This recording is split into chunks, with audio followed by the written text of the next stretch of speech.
Raman Enterprises and Madan Enterprises are operating in the same industry segment of locks manufacturing. There's an expectation of improvement in the market environment and a 20% increase in sales for all the industry players going forward. Both companies have an identical scale of operations with total assets deployed of 400,000 and unit sales of 100,000. They sell their products at $4 per unit, incurring a variable cost of $2 per unit and fixed costs of 50,000. Raman Enterprises finances 40% of its assets from equity and 60% from debt. Madan Enterprises finances its operations 100% from equity. The interest rate on debt for both companies is 8%. The degree of total leverage for the two companies is closest to. So we've got different values here for Raman and Madan. So we need to calculate total degree of leverage for both of these. So let's pull in that formula and work through this. So our formula, it's going to be a lot of variables here, but essentially this ends up being our gross profit here. So we're going to take quantity that we sold, and then we're multiplying by our sales amount per unit and then taking out the variable cost. So under both scenarios, Madan and Raman are selling the same amount.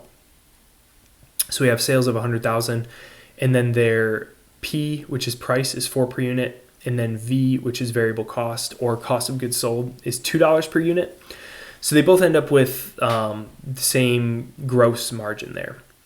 And then we're dividing by, so in the denominator here, we're going to have that same value, so our gross profit. And then we're going to subtract out fixed costs, and then we're going to subtract out interest cost. So for fixed costs, we are given that at 50,000 as well. So really the only difference between the two of these is going to be our interest cost. And that is because Raman finances 60% from debt and Madan finances 100% from equity, so they'll have no debt. So Madan is going to be more straightforward in that they won't have interest cost. So we'll calculate that first. So on our numerator, we have 100,000 times 4 minus 2. And then we're going to divide that by 100,000 times 4 minus 2 and then minus 50,000. So we get 1.3333 as their operating or total leverage. So we have that answer here and here, so we can rule out B. And then for Raman, we need to now calculate by also including that interest cost. So Raman's interest cost, we have 400,000 in assets deployed, and they have 60% of that in debt. So we're gonna do 400,000 times 60%, and then we're gonna multiply by the interest cost of 8% to get our interest cost. Multiply by the interest rate to get our interest cost. So that ends up being at 19,200. So most of this formula, it ends up being exactly the same. And then we add in that minus 19,200 at the end. And so that's decreasing our denominator, which is going to make our total leverage go up. And so under this scenario, Raman has higher leverage at 1.53, which is going to lead us to answer C. An investor short sells the stock at $90. A few days later, the stock is now trading at $72. Nice trade there. What is the most appropriate action that the investor must take if he wants to hold on to his investment as long as the price does not go back up to $80? Do we want to have a stop order to buy at 80, a stop order to sell for 80, or C, a limit order to buy at 80? So a limit order to buy at 80, putting this in, we're saying we want to buy at 80 or lower. So this is going to get filled immediately since we're trading at $72. So that's not what we want to do. We don't want to be filled right now at 72. We only want to buy if the stock goes back up to $80. So between the stock order to buy at 80 or sell for 80, we can rule out B since we already sold the stock. When you're going short, you are already selling the stock. So they need to have a stop order to buy at $80. So basically what will happen is if the stock goes back up to 80, they'll automatically get filled at 80 or the next available price beyond that. Answer A, Cart & Company expects to produce 50,000 units of watches for the following year. The selling price per watch is 200. The variable cost per watch is 100. Fixed costs are 3.5 million and interest costs are 750,000. The degree of operating leverage and the degree of total leverage for Cart & Company is closest to. We've got numbers here, so we're going to be calculating. Let's pull in our formulas here that we'll be using for total leverage and operating leverage. The main difference between the two is going to be that interest cost being included. So degree of total leverage is going to be quantity sold multiplied by our price minus our variable cost. So we're doing 50,000 units, selling at 200, and our variable cost is 100. So we're going to do 50,000 times 200 minus 100. That'll be in our denominator. And notice that's going to be the denominator for our degree of operating leverage as well. And then the next variable in our denominator, sorry, I might have said that was denominator. This is our numerator. Our denominator here is going to be that same value. So the gross profit is what this is. Units times variable price minus variable cost, which is also going to be in our degree of operating leverage right here. And then the main difference here comes in, we have for total leverage, we're looking at operating leverage and financial leverage. So we take into account fixed costs and interest costs, whereas under operating leverage, we're only going to look at those fixed costs. So we plug all those numbers in, and really the only difference is this last value. So we have 750 in interest costs here, but that's not included in operating leverage. So we get total leverage of 6.67 and operating leverage of 3.33. So operating leverage here, we'll rule that out.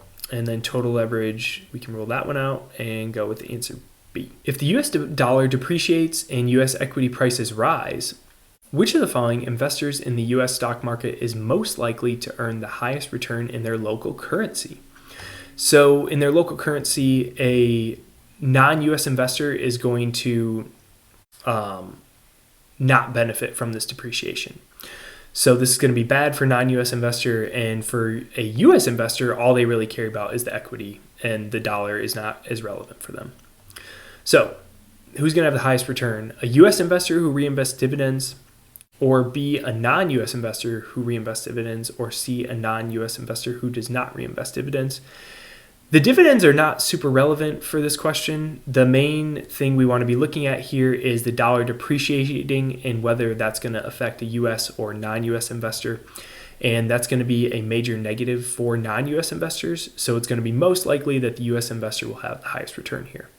Answer A. Which of the following is most likely a feature of revenue bonds issued by local and regional government authorities?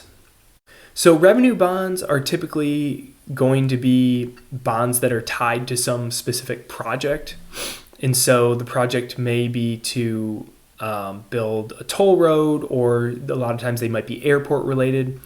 And then the payment of the bond is going to be, the reason that was issued is to help create additional revenue. And so that revenue in theory is then able to help pay back that bond. So what's most likely a feature of a revenue bond? A, they are used to finance the general obligations of the region. That's going to be incorrect. These would be general objectives. These would be GO bonds or general obligation bonds in the US. And basically, they don't really have a purpose. So this might be something like financing for a public school system. The public school system isn't creating revenue to then pay back the bond. It's just going to be a general obligation of the taxpayers to pay that back. Answer B, they are backed by the commitments of multiple national governments. They're not going to be backed by national governments. These are local and regional government authorities. So we can rule out B. So that leaves us with C. Their repayment is often tied to user fees from specific projects they finance. That is exactly what we said right off the bat. So again, example is something like a toll road where the bonds were issued to build this toll road, and then the toll road is going to collect tolls, and that revenue from the toll road will pay back the bonds. Answer C. The coupon reinvestment risk dominates the market price risk when the Macaulay duration is A, lower than the investment horizon, B, higher than the investment horizon, or C, equal to the investment horizon. So if we have equal to the investment horizon, then we wouldn't have any risk dominating one or the other. So we have these two types of risks, so reinvestment risk and market price risk. So we have, thinking about this in theory, we're going to have reinvestment risk when we have to reinvest our bond before we get to our investment horizon. So if our time horizon is out here, say 5 years, but our bond matures here, say at 3 years, in order to kind of bridge this gap, we're going to have to take the proceeds from this maturity, the bond maturity, and then invest that in a different bond. So that becomes investment risk, reinvestment risk, if the yields fall and then we're having to reinvest that at the lower yield. So in this scenario, A is going to be our correct answer for reason just explained there. On the flip side, if we had a 5-year bond and we had a 3-year time horizon, what we're going to have to do is when we hit our 3-year time horizon, we're going to have to sell that bond. And so this can be an issue if interest rates increase leading to the price of that bond to decrease, and then we're having to sell that bond at a lower price. So under that scenario, market price risk is going to dominate the reinvestment risk. Answer A. A firm enters into a repo agreement to sell a 5.7% 10-year bond with a par value of $1 million and a market value of $980,000 for $945,000. It agrees to purchase it 120 days later for $955,000. The repo haircut is closest to. So we've got a lot of values in here, and the key here is on knowing the formula and then realizing which numbers need to be plugged in here, because we're given par value, we're given the amount they agree to purchase, we're given market value and what they're selling it for. So ultimately, to calculate our haircut, we're going to be taking the security price, which is $980,000, and then we're going to be subtracting out the purchase price, which is what we're selling as a part of the repo agreement, so $945,000, and then we're dividing that by the security price.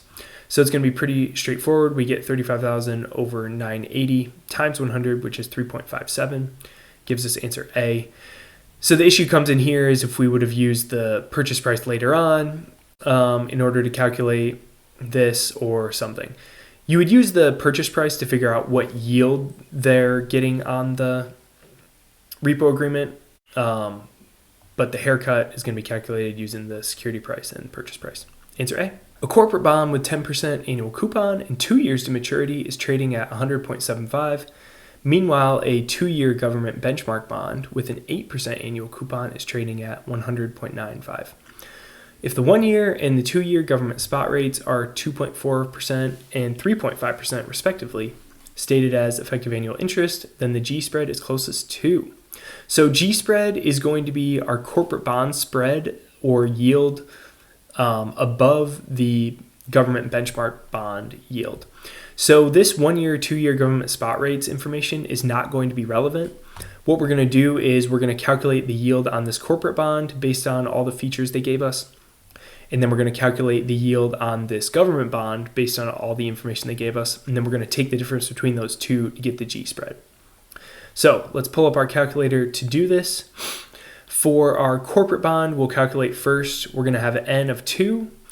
Present value will be our price, so 100.75. Make sure you put that in as a negative. Our payment will be our 10% coupon, and it's annual, so we just have one $10 payment. And then our future value will be par $100. So from here, we're going to compute the interest rate. So we have 9.57 as our corporate bond interest rate. And then, so make sure you write that down. And then from here, we're going to calculate the government bond rate. So we need to change present value to 100.95. Make sure you put that in as a negative. Our coupon payment then is going to be 8 instead of 10. Future value is going to stay the same at $100 par, and N will also stay the same at 2 years. So we do the same compute interest rate. We get 7.47. So then from here, we just have to subtract those two values we got. So corporate bond had a yield of 9.57.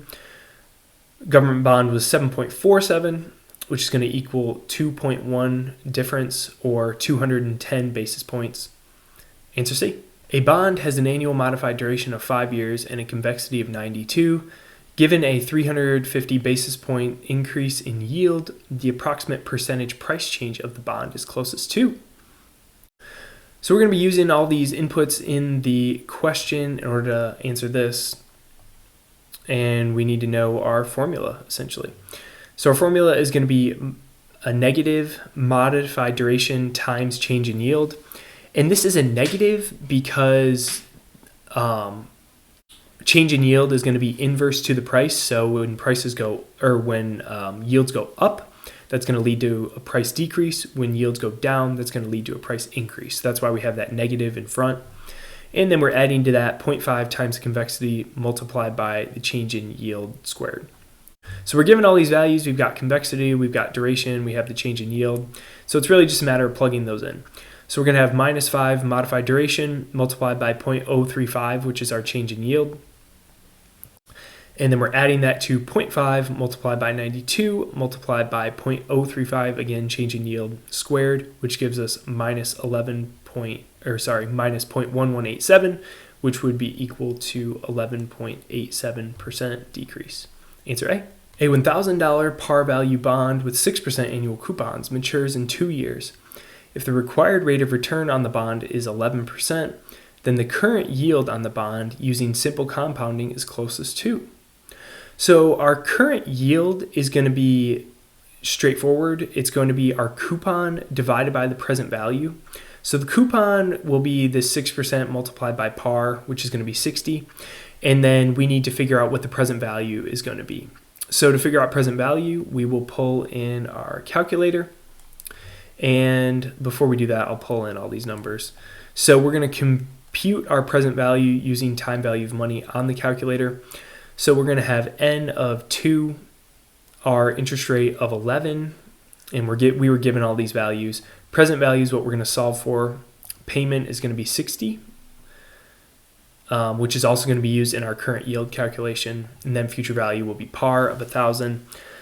So we're going to compute present value, and we get 914.3738, which is going to be used in that denominator here for our current yield. So we've got 60 divided by 914.37, which is 0.0656 or 6.56%. Answer C.